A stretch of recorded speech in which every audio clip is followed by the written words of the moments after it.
God.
সবাই এখান থেকে মন্ত্র বলো।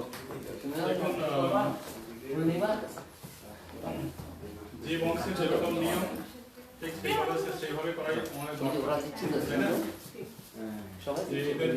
এদের যে বংশের যজ্ঞ নিষিদ্ধ, তো যজ্ঞ জায়গাতে আরতি হতো, ওটাই যোগ্য, নাম যেটা হলো ওটাই যোগ্য। নাম যোগ্যই তো যোগ্য, নামযোগ্য বড় যোগ্য। যোগ্য। থেকে বড় নাম হইতে বড় যোগ্য, নাম হইতে বলে তাকে বলবো ইয়াতে যোগ্য, নাম যোগ্য আছে, এটা কি বলতে নাম যোগ্য? নামযোগ্য। ভক্তরা আসতে দেরি করেছে, তো আমরা ঢোকার সাথে সাথে এই নামযজ্ঞ করতে করতেই আমরা ঢুকেছি। মানে প্রথম থেকে শেষ পর্যন্ত আমরা মহাযজ্ঞই করেছি। মহাযজ্ঞতে চলছে, ঠিক আছে তো। হরিনাম ছাড়া আর কিছুই নাই, যত কিছু যত কিছু করো বলে। হরে কৃষ্ণ। তো আমাদের দেখুন শুভ অনুষ্ঠানে, যে কোনো শুভ অনুষ্ঠানে শ্রীকৃষ্ণের নাম এবং নারায়ণ ভগবানের পূজা, বাস্তু পূজা, গৃহদেবতার পূজা, নবগ্রহ পূজা, এগুলো আরে না, ঠিক আছে ঠিক আছে, এগুলো এগুলো আমাদের প্রায় লাগবে, সব ঠিক করার আছে। একটা বিধা রয়েছে। আর এগুলো করলে কি হয় যে সারা জীবন অনন্ত সুখ সমৃদ্ধি নিয়ে আপনারা এই গৃহে বসবাস করতে পারবেন এবং ইহলোকের আপনারা সর্বসুখ ভোগ করে অন্তিমে আপনারা বৈকুণ্ঠ ধামে প্রাপ্ত হবেন এবং যারা আপনাদের বংশধর তারা পুত্র পৌত্র তাদের এখানে সুখ শান্তি অনন্ত সুখ শান্তি নিয়ে বসবাস করবে। দেখুন যে গুরুদেবের আমরা ছবি বসিয়েছেন, ওই ছবি আপনার যেমন বসানো দরকার ঠিক সেইভাবে যেমন বলেছিলাম যে ঈশান কোণটা হচ্ছে সব থেকে ভালো কোণ, ওই কোণের মধ্যে দিয়ে আপনারা প্রার্থনা করবেন। যদি উপরে বসান কোনো অসুবিধা নেই, কিন্তু প্রতিদিন যেমন আপনারা খাবার নিজেরা আমরা ব্রেকফাস্ট, লাঞ্চ এবং ডিনার করি, কিন্তু ভগবান কিন্তু একবার আমাদের প্রসাদ দিতেই হবে। এখন কোনো সমস্যা হলো যে হয়তো আপনারা কোনো জায়গায় বাইরে বেড়াতে গেছেন, তো যখন বাইরে যখন কোনো জায়গায় বেড়াতে যাচ্ছেন ঠিক সেই পরিমাণ তার প্রসাদ ভগবানের উদ্দেশ্যে রেখে, তার জল রেখে, তার সমস্ত রেখে আপনি যতদিন যাবেন সেই পরিমাণ রেখে আপনি যাবেন আবার যখন আসবেন। কিন্তু কোনোদিন আপনারা ভগবানের নাম এবং তাকে প্রসাদ দিতে যেন কখন না ভোলেন। এখন বিদেশ ভূমিতে আপনারা অনেক সময় যে প্রদীপ বা ধূপেতে অনেক অঘটন ঘটে, এই কভারটা বন্ধ করে দেন, কভারটা বন্ধ করে দেন। আচ্ছা আচ্ছা, ধূপে অনেক যেমন ধরুন এখন অঘটন হবে, এরকম অঘটন অনেক জায়গাতেই হয়ে থাকে। তো এগুলোতে মন্ত্র পাঠের সময় আপনাকে বললাম, কি বললাম যে হৃদয় পদ্ম আসনাং সহস্র দল পদ্ম নিতং আচমনিয়ং পূর্বাক্ত নিদং স্থানীয়ং আচমনিয়ং চ আকাশতত্র বস্ত্র ক্ষিতিতত্র গন্ধ প্রাণং ভূত চিত্রং পুষ্পং মন অর্ঘ শুভম মনি নৈবেদ্যম অনাহত মণিময়ী ঘণ্টাং গদের। এই কথাটার অর্থ হলো এরকমই যে মনই হচ্ছে অর্ঘ আর চিত্রই হচ্ছে পুষ্প। আমাদের চিত্র পুষ্প দিতে পারি না বলে মন দিতে পারি না, মানে সবসময় কি হয় যে আমরা পূজার প্রতি অভক্তি থাকে, সেই মনটা চলে যায় অন্য জায়গায় চলে যায়। 5টা মিনিট আমরা বসে থাকতে পারবেন না, কিছুক্ষণ কথাবার্তা বলার সাথে অপরের সমালোচনা শুরু হয়ে যায়। 5 মিনিট চুপ করে বসে থাকতে পারবেন না, বৈষয়িক চিন্তাতে ব্যস্ত হয়ে যাবে। 5টা মিনিট আমরা যদি একটু কথা বলেন সঙ্গে সঙ্গে অপরের সমালোচনা শুরু হয়ে যাবে। এই জন্য বলছে যে মন অর্ঘ, মানে মনটাকে আমরা দিতে পারি না বলে সামান্য ফুল বেলপাতা দিয়ে আমরা তাকে অর্ঘ দিই। চিত্রাং পুষ্প, আমাদের এই চিত্রে ভালো জিনিসটা দেখতে দেখা যেটা হয় সেটাই ভগবানকে অর্পণ করতে হয়। সেটা আমরা সর্বত্র যদি আমরা ঈশ্বরের অস্তিত্ব অনুভব করে সেইটাকেই ভগবানকে দেওয়ার কথা বলা হয়েছে, সেটা আমরা দিতে পারি না বলে এই সামান্য একটা পুষ্প দিয়ে ভগবানকে নিবেদন করি। আর এই অনাহত ধ্বনি যে ঘন্টা বাজছে, ওই ঘন্টা নয়, শঙ্খ ঘন্টা নয়, ওই যে ঘন্টা বাজাচ্ছে এগুলো নয়, আমরা এই ঘন্টার সাথে ভগবানের সাথে পরমাত্মার সাথে মিলন, ব্রিজ সৃষ্টি, লয় সৃষ্টি করতে পারি না বলেই আমরা ওই বৈষয়িক জিনিস নিয়ে ঘন্টা বাজিয়ে তাকে খুশি করি, কিন্তু সেটা নয়। এই অন্তরের যে ঘন্টা সেটাকে মূলধার চক্র, স্বাধিষ্ঠান চক্র, আজ্ঞা চক্র, হৃদয় চক্র, সহস্র চক্রের মাধ্যমে ভগবানের সাথে সংযুক্ত হয় হচ্ছে ঘন্টার আমাদের এইটা বৈশাখ গিয়ে উপাচার। তাই যাই কিছু করেছেন আজকে সমস্ত কিছু হচ্ছে এ সবই হচ্ছে আমরা পারি না বলে, কিন্তু সর্বাপেক্ষা উপাচারই হচ্ছে ভক্তি, হচ্ছে উপাচার, ভক্তি হচ্ছে শ্রেষ্ঠ পূজার উপাচার, এর থেকে আর কিছু বড় হতে পারে না। ভক্তি হচ্ছে সব থেকে বড় উপাচার। আর দেখুন আমাদের সৌভাগ্যের বিষয় যে আমাদের গুরুরা বারবার পথ দেখে গেছে, কিন্তু আমরা সেই পথ তাদের দেখানো পথ আমরা কখনই আমরা মানি না। জানি না আমার গুরুর নাম কি, কি নাম গুরু? নতুন কৃষ্ণ গোস্বামী। নিশ্চয়ই আমাদের ভালো পথ দেখাবার জন্য উনি গিয়ে গেছে, কিন্তু আমরা তাদের কথা আমরা শুনি। কিন্তু সব থেকে দেখুন, বাংলা মানে অবিভক্ত বাংলা সর্বজনগুরু আমি যেটা মনে করি সে হচ্ছে বাবা লোকনাথ। সেই লোকনাথ বাবা কোন দল, কোন মত, কোন পথ দিয়ে সমাজকে বিভাজন করেনি। তার কোন দল আছে? তার কোন বিভাজন করেছে সমাজকে? উচ্চ নিচতা দিয়ে বিভাগ করেছে? উনি কখনো অন্য গুরুর নিন্দা করেছে? উনি কখনো অন্য গুরুকে কথা না করতে বলেছে? ওই গুরু কখনো কি দেখবেন যে এখানে দুর্গা পুজো না করতে বলেছে? উনি কখনোই কোনো কৃষ্ণ পূজা বারণ করতে বলেছে? উনি কিছুই বলে পারেনি। তারপরে দেখুন, হিন্দু মুসলমান থেকে আরম্ভ করে ধনীর পর্ণকুটির থেকে দরিদ্রের পর্ণকুটির থেকে ধনীর অট্টালিকায় অনুষ্ঠান পূজা রাখা। এটাই হচ্ছে আমাদের গুরু। গুরুর যে চিত্র সমাজকে বিভাজনে আনবে না, গুরুর যে আজ্ঞা সেটা সমাজকে বিভাজনের জন্য, কিন্তু ভক্তরাই আমরা বিভাজন, আমরা নিচতা উচ্চতা আমরা সৃষ্টি করে আমাদের সমাজ জীবনকে এমন ভাবে বিষিয়ে তুলেছি যে আমরা নিজেদের দেশেই আমরা উদ্বাস করি। নিজেদের দেশে আমরা থাকতে পারলাম না, সেখান থেকে কি হলো, হয় কলকাতায় বনগা অথবা ক্যানিং এর রাস্তায় ঝুপড়িতে আশ্রয় নিতে হয়েছে, আর না হলে অস্ট্রেলিয়া অথবা ইটালি অথবা আমেরিকাতে হটডগ অথবা ডানকিন ডোনাটে আমাদের জীবন অতিবাহিত হচ্ছে। তার সমস্যা হচ্ছে, আমি যেটা বলতে চাইছি, যে গুরুই আপনারা প্রার্থনা করেন কেন, শুধুমাত্র ভালো জিনিসটা চিন্তা করতে হবে। যখন পূজায় আসবেন তখন শুধুমাত্র 5টা মিনিট চিন্তা করবেন ভগবানের তাদের পথ নির্দেশ কি বলেছে। এরকম আপনারা গীতা পাঠ করতে গিয়ে বহু এদিক সেদিক বহু কিছু বলে দেন, নিজের কথা পার্সোনাল কথা বলে ফেলছেন গীতা পাঠ করে গীতার আসনে বসে। কিন্তু এটা হচ্ছে সেবা অপরাধ।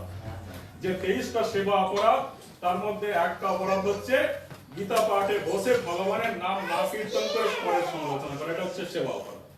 এটা সবচেয়ে বেশি অপরাধ। এই সেবা অপরাধগুলো আপনাদের করেছেন। এটা পাপ। তাই আমাদের অবিভক্ত বঙ্গের মানুষদেরকে আমি বারবার বলার চেষ্টা করি, আমি দেখুন একটা গুরু আমাকে এমন একটা গুরু দেখান যিনি বাংলাদেশে, আমি জোর কণ্ঠে বলে যাচ্ছি, একটা মিনিট এইটা শেষ করে আমি শেষ করছি, আমি একটা গুরুর নাম বলুন আমাকে, যে গুরু সংখ্যালঘুদের দেশে থেকে পূর্ণ ব্রহ্মত্ব দেখিয়েছে।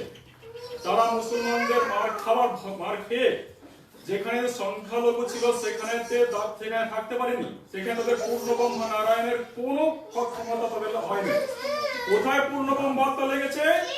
যেখানেতে হিন্দু সংখ্যা গরিষ্ঠতা আছে সেই দেশে চলে গেছে। মুসলমানদের মার খাবার ভয়ে, একটু চুপ করুন আপনি, মুসলমানদের মার খাবার ভয়ে সেই সকল পূর্ণব্রহ্মা নারায়ণদের কোনো কাজে লাগেনি। সেই সকল পূর্ণব্রহ্মারা মার খাবার ভয়ে নিজের ব্রহ্মত্ব কোনো কাজে লাগে না। যেখানেতে হিন্দু সংখ্যাগরিষ্ঠতা আছে সেই ভারতবর্ষে, হয় তারা দেওঘরে, নয় রামরাজাতলা, না ঠাকুর ঘরেতে, সব জায়গায় তারা আশ্রয় নিয়েছে যেখানে হিন্দু সংখ্যাগরিষ্ঠতা আছে। আর সব কটা গুরু ঘরে ঘরে জন্ম নিয়েছে, আর দল সৃষ্টি করে আমাদের সমাজকে বিভাজন করে আমাদের দেখুন নিজের দেশকে আমরা থেকে চলে গিয়ে অন্য দেশে আমাদের যেতে হয়েছে।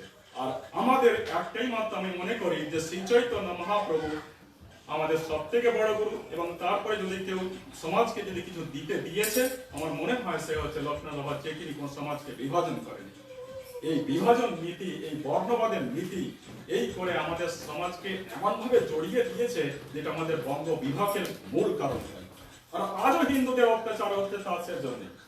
আজকে কি শুনলাম, খবরে শুনেছি যে সেখানে মুসলমান রাষ্ট্র ঘোষণা হবে। তার কারণ হচ্ছে আজও এই আমেরিকায় বসে মানুষরা বিভাজনের রাজনীতি করে চলেছে, ধর্মের নামে রাজনীতি করে চলেছে, হিন্দুকে গালাগালি করে, শ্রীকৃষ্ণ ভগবানকে দানব বলছে, শ্রীকৃষ্ণ ভগবানকে অসুর বলছে। তারপর আমরা মুখ বুঝে চুপ করে শুনে আছি তারা হিন্দুরাই বলছে, আমাদের বেদ বেদাঙ্গকে নিন্দা করছে, আমাদের ঠাকুর দেবতাকে নিন্দা করছে, তারপর আমরা মুখ বুঝে শুনছে। কারা করছে? এই গুরুবাদের লোকেরা। আর সাবধান, এখনো সাবধান, বারবার ভগবান জন্ম নিয়েছিল এই দানবদেরকে দমন করার জন্য। রাবণকে দমন করার জন্য শ্রী রামচন্দ্র, কংসকে দমন করার জন্য শ্রীকৃষ্ণ। এই যে রাবণের বংশধররা যারা আছে না, যারা আমাদের বেদ বিদা বেদান্ত গীতা উপনিষদের নিন্দা করছে, ভগবান শ্রীকৃষ্ণকে দানব বলছে, ভগবান শ্রীকৃষ্ণ অসুর বলছে, তাদের দুর্গতি আছেই আছে। সেজন্যই দেখুন যে ধর্ম সৃষ্টি হলো বৌদ্ধ ধর্ম ভারতবর্ষতে, সেখানে মহাযান সম্প্রদায় আর হিন্দু সম্প্রদায় ধীরে ধীরে আমাদের আবার বৈদিক ধর্মে ফিরে এসে বৌদ্ধ ধর্মের পতনের কারণ। আর কিন্তু আজকে আমাদের এই ধর্মবাদের পরিপ্রেক্ষিতে যেভাবে আমাদের হিন্দু ধর্মের নিন্দা করে চলেছে, তাদের পতনের কারণ হবেই হবে। এসো সচন্দন তুলসী বিল্ল পত্র পুষ্প অঞ্জলি ওম নারায়ণ সুফাং সমর্পয়ামি। ওম নমস্তে বিশ্বরূপায় শঙ্খচক্র ধরায় চ পদ্মনাভায় দেবায় ঋষিকো পতায় নমঃ। নমো অনন্ত স্বরূপায় ত্রিগুণাত্মা বিভাসিনে এষো পুষ্পাঞ্জলি সত্যনারায়ণং তুভ্যং সমর্পয়ামি। ওম নমস্তে বিশ্বরূপায় শঙ্খচক্র ধরায় চ পদ্মনাভায় দেবায় ঋষিকো পতায় নমঃ। নমো অনন্ত স্বরূপায় ত্রিগুণাত্মা বিভাসিনে এষো পুষ্পাঞ্জলি সত্যনারায়ণং তুভ্যং সমর্পয়ামি। ওম নমস্তে বিশ্বরূপায় শঙ্খচক্র ধরায় চ পদ্মনাভায় দেবায় ঋষিকো পতায় নমঃ। নমো অনন্ত স্বরূপায় ত্রিগুণাত্মা বিভাসিনে এষো পুষ্পাঞ্জলি সত্যনারায়ণং তুভ্যং সমর্পয়ামি। ধরুন ওম সত্যনারায়ণং বন্দেহং দেবং কামোদং প্রভো লীলায়ো বিততং বিষ্ণু ইন তস্मै নমো নমঃ। নারায়ণং তুভ্যং নমামি গোবিন্দায় তুভ্যং নমামি সর্বেশ্বরায় তুভ্যং নমামি। ওম নমো ভগবতে সর্বেশ্বরায় সর্বপতয়ে সর্বধরায় সর্বসুখায় সত্যনারায়ণায় তে সমর্পয়ামি। ওম যজ্ঞায় নমঃ ভূতায় নমঃ ধর্মায় নমঃ। সত্যনারায়ণ ভগবান কি জয়, সত্যনারায়ণ কি জয়, সত্যনারায়ণ কি জয়।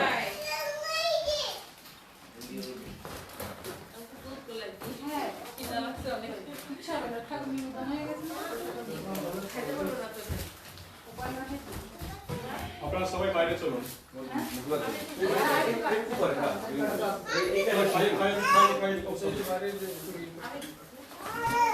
সবাই বাইরে চলুন। দাদা খেয়ে নি